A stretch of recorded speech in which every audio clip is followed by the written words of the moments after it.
As well. But I've thought for some time that we ought to get more deeply into fracking, because I think there are lots of people listening to this programme who have a vague understanding of what it means, but maybe not a massive understanding. And I would count myself, I don't regard myself as an expert on fracking. I'm slightly on the fence on it, which I'm not normally on the fence on these things, but I think there are all sorts of different things that we need to bear in mind. Obviously, any environmental consequences of fracking. Can it really contribute to our sort of basket of fuels that we need to have over the next 10 to 20 years to meet our energy needs? So I thought I'd invite two people into the studio on both sides of the argument who know what they're talking about. I hope, I'm sure they do. And it's your opportunity to give your views on fracking. Do you think it is something that the UK should be investigating more seriously, or are you afraid of the consequences, even though you may not be able to put your finger on it?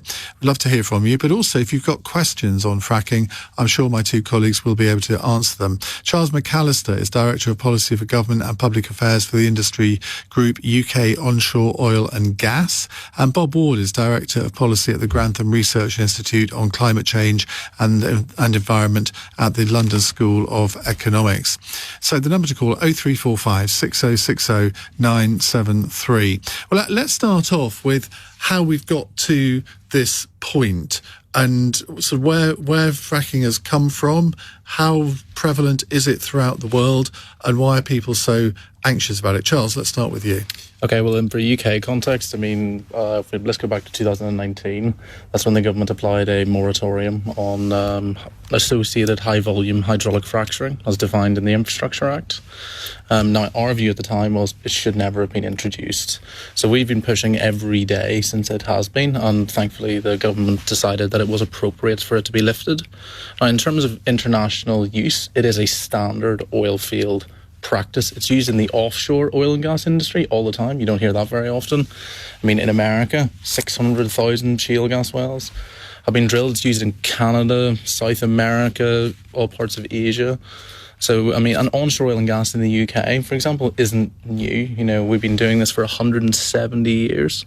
We've drilled roughly 2,500 wells onshore in the UK. We don't hear about that very much, do we? Indeed. I don't know, I'm trying my best here, Ian. But why has it become such a matter of controversy? Great question. I mean, in my view, the case for fracking in the UK is so overwhelming, so I don't know why it has become such a focus of controversy. I really don't. But you're paid to say that. Well, I mean, that's cheap political theatre, though. I mean, I did research on this before. I haven't just been helicoptered into this industry recently. You know, I did a master's on fracking at Durham.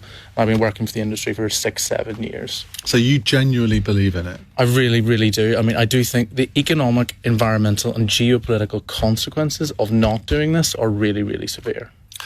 Bob Ward, where do you think that fracking has come from, and why has it become such a matter of controversy in this country? Well, good evening, Ian. So perhaps we should just remind people what fracking is, because it gets used a lot, the term. It's actually short for the something called hydraulic fracturing, and it's used to extract oil and gas from so-called tight rocks. What that means is that the oil and gas is inside the rock and cannot naturally move out of it. It doesn't have a lot of interconnected pores like sandstones. And so in order to extract oil and gas, you have to fracture the rock. And the way you do that is that you send down a kind of a liquid with sand and other things in it under high pressure and fracture the rock around the drilling site. The act of fracturing the rock, surprisingly, doesn't really cause very much disturbance at the surface. But what can happen is that the high pressure fluids can get into other faults in the rock and cause them to slip, and that can cause small tremors, which can, if they're large enough, cause disturbances at the surface. And the moratorium was introduced in 2019 because there have been a series of small tremors recorded around an experimental exploratory well site in near Blackpool. And as a result of the investigation there, they ruled that they couldn't rule out tremors that could damage nearby buildings. We fast forward now, Kwasi Kwarteng, when he was Energy Secretary, commissioned a study by the British Geological Survey to say, is that still a risk? The report was published on the day that the government announced that it was abolishing the moratorium. And surprisingly, the report said there's no evidence that the risk is any lower than we originally assessed. But Jacob Rees-Mogg said that people should be prepared to accept the risk of potential damage to property. Any of that you disagree with, Charles? Okay, that's the damage to property bit we need to be really clear on. If I can just go through the whole seismicity regulations and then what happened here. So the regulations that were put in place for us meant that we had to stop if we induced a seismic event of greater than 0.5 on the Richter scale. According to a study by Liverpool University, what is felt at the surface from that kind of event is the same as me sitting down on this chair, so I don't really think you'd feel that. I did feel the earth move. I'm offended. If we look at the moratorium itself, the seismic event from the Preston New Road 1Z well, on which the moratorium was based, not the larger event, people commonly confuse that. The 1.5, the surface vibration from that event, again according to the study by Liverpool University, is the same as dropping a honeydew melon in your kitchen. So that's what the moratorium is based on. If we look at the largest event, the 2.9 on the Richter scale, the surface vibration from that event was 8.2 millimeters per second, lasted for 2 seconds, okay? And that is half the maximum permitted at construction sites in the UK. So what I'm saying is if the moratorium had been applied evenly across the UK, you would also have shut down the construction industry, the geothermal industry and the quarrying industry, because a really important point in the BGS analysis is it said that there was an inconsistent regulatory framework. So what is going on with the geothermal project in Cornwall? They don't use a Richter scale system. They don't have the same limits we do. Why is it acceptable for them and not acceptable for us? Bob? So Charles didn't disagree with the finding of the report that they cannot rule out earth tremors that register a magnitude of 3 or above, which could damage property. Now, people then should be able to make a decision about whether they want to take that risk. I mean, I'm not saying ban it on the basis of that, but let's be clear that that's what the risk is. And it's caused by reactivation of faults that the BGS report said you cannot predict in advance whether there's going to be any trouble. It's too difficult. And the experience in the United States, where there's been a lot of fracking, is that you can get those larger earthquakes and that they could cause damage to buildings nearby. Can I explain this? Okay. The reason why there are those types of seismic events is we use something called 3D seismic to map the subsurface. Seismic events that are being triggered are caused by faults that are really small. We can't see them. We can see the bigger faults. The idea there would be these larger events, anything greater than a 3.1 is untrue. Read the frack plan that Quadrilla put together. They said the maximum that could be induced during their operations was 3.1. Well, okay? I'm sure the company says that, but that's not what the BGS said, is it, Charles? Read the report. No, that's exactly what it says. No, it didn't. You can see. Okay, let's look at previous coal mining in the UK. It tended to induce around a 3 because of faults they couldn't see. Read what academics from Durham University have said. Read the written ministerial statement that Ed Davey, not the biggest fracking fan, said in 2012. He recognised that as well. He said around up to a 3. And because we can't see that, the larger faults we can see, and therefore we target the drill around those. And again, if that is such a big issue, why isn't there discussion about the geothermal industry or the construction industry? I want to come on to the experience of other countries, because obviously we're not the only country. The United States has done probably more fracking than any other country in the world, but let's talk about that in a moment. And we'll come to your calls as well. Lots coming through already. 0345 6060 973. You can take your views on fracking, pro or anti, or if you've got a question for my two experts here. It's 16 minutes past 9. This is LBC. You know this sound. You don't need to see it to know what it is. Or do you? This is the sound of bacon frying. You can't always trust your ears. And sometimes this... Hi, I'm offering a free pension review. ...might not be what it sounds like either. If you receive a cold call offering you a pension review, it could be a scam. Always check who you're dealing with. Don't let a scammer enjoy your retirement. Search Scam Smart. And young ponies. Is this a wind-up? It has to be a wind-up. Apart from the birth of my children, this is the best phone call I've ever received in my life. This is what it sounds like when people win big with the National Lottery. Will you be next? The National Lottery. Your numbers make amazing happen. Rules and procedures apply. Players must be 18 or over. The Galloping Pony. An American spirit. All power. All performance. All styling. All electric. An icon reimagined. The all-electric Ford Mustang Mach-E. For the head and the heart. Ford. Bring on tomorrow. Search Mustang Mach-E. Pets in a Pickle has partnered with First Vet to offer policyholders unlimited video consultations with experienced vets like Rachel. Anytime, day or night. Afternoon. Your cat's afternoon grooming session is a good time to spot ticks. If you spot one, it's really important to remove them correctly so you don't leave the mouth parts behind. If you need tick advice, book a video call with one of us today. For pet insurance policies as unique as they are, visit petsinapickle.co.uk. From cockapoos to collies, your dog is family. Superdog vitamins are packed with over 21 nutrients from Vitabiotics, the UK's #1 vitamin company. Superdog, available from Superdrug, Ocado and Vitabiotics.com. For #1 verification, visit Vitabiotics.com. Yes, I know you want one. How much has your business changed over the past year? Perhaps you need more flexibility and are thinking it's time to change accountants. Whether you want to spend more or less, go bigger or maybe smaller, what you should do is choose the accountants best suited to your company. In which case, arrange a free consultation with Barnes Rofe. We know that every client has different needs because we spend the time to get to know them personally. Contact us at barnesrofe.com. Barnes Rofe. Clever accountants for business. With PensionBee, you can combine, contribute and withdraw online. For Andrew, we made withdrawing from his pension easy.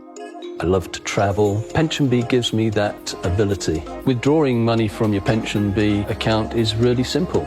You go inside the app, you select withdrawal. It's a very simple process. We're building a pension company you can believe in. Be pension confident. Join at pensionbee.com.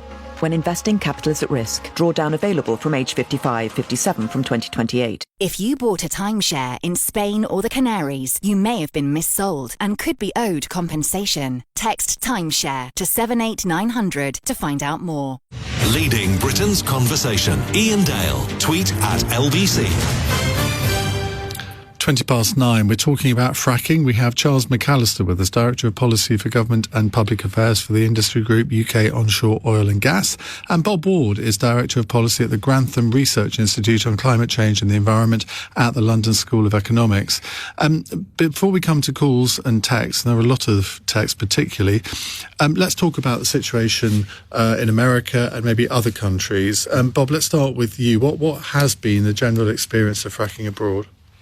Well, the most successful use of fracking has been in the United States, and it's part of the reason why the US is now one of the world's leading producers of oil and gas. It has been cheap, and actually it has been responsible for helping the US reduce its greenhouse gas emissions, because they have been able to use more gas for electricity generation. And when you burn gas to generate electricity, you produce half as much carbon dioxide as you would if you were burning coal. And so it's been helpful.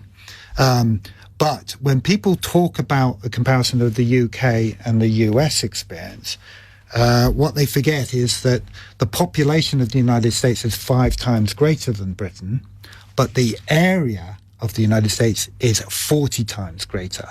And the wide open spaces of places like Oklahoma, where they've done a lot of fracking, are not the same as New Preston Road on Blackpool. I've actually got a question on that from Lance, who says, people often say fracking in the USA is different to here, as it's a huge country and they frack where there's no population. But I read that in the United States, 15 million people live within 1 mile of a fracking well. Is that true? Yep. Yeah, well, Charles knows the statistic. Inside out, upside down. Yeah. Yes, that's true. That is true. If I can just go for the land use point, you could use that argument against many technologies. So one of the biggest advantages of fracking, why it's an excellent technology, is the energy density is very, very high. So a shale gas pad is about 2 hectares in size, roughly the size of Parliament Square.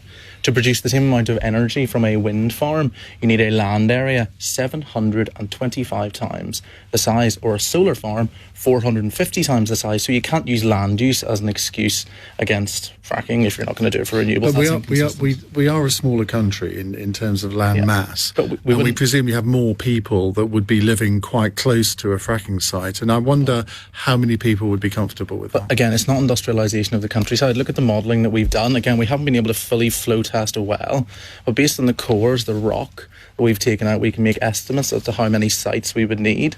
To make the UK self-sufficient by the 2030s, we would need between 100 and 400 sites across the UK. It's 0.002% of the UK's landmass. That's not industrialisation of the country. Well, are you seriously suggesting that we could be self-sufficient in energy through fracking by the 2030s? In natural gas? Yes. Look at the modelling that we've done on that. It's totally credible based on the core we've taken out. Because again, if you look at the core from the East Midlands site, the iGas Ineos Egdon Resources joint venture, the core, the rock taken out from that well suggests an in-place yield, so the amount of gas per square mile, double that of the Marcellus Shale in Pennsylvania. Right, well, let's go to your calls. If you want to ask our experts a question, 0345 6060 973.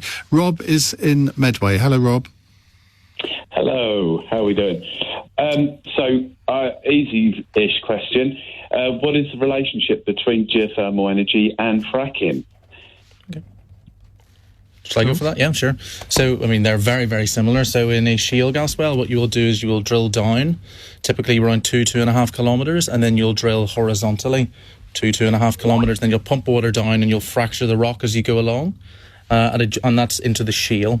At a geothermal site, what you will tend to do for a hot rocks project, because there's different types of geothermal, you'll drill one borehole down to about 3-4 kilometres and then one much, much deeper into the granite. That's about maybe 6-7 kilometres, and then you'll pump water down, and what that does is it fractures, or it goes through the fractures in the granite in between those two. That can induce seismicity, has done in Cornwall in the last few years. Again, they're under a totally different regulatory framework than us. And then what happens is the water goes up to the shallower well, comes out as steam, and then it drives a generator. And that's it. It's a great technology. I think it's a fantastic idea. We're not anti-geothermal. What we're asking for is we want the regulations that they have. We want parity. Bob? Yeah, so this really comes down to whether you believe that people have a right to object to having fracking in near them, right? And that's the test that the government used for many years to avoid the greater deployment of onshore wind. It made it so difficult locally and allowed local objections. So at the very least, the government needs to create a level playing field. But there is a very big difference in the popularity of the two technologies at the moment. If you look at the most recent polling done by the government, it shows massive support for renewables. The latest poll in the summer showed 85% support or strong support for renewables and 17% support for fracking. But the government have said that this will be done by local consent, whatever that means, that local people will have a say in whether fracking is allowed in their area. So I don't object in principle to fracking if it can be done safely and that the local community buy in. And that might mean bribing them in some way, giving them cheap energy. That's fine. My main objection to fracking at the moment is that it will not make any difference to the current cost of energy crisis.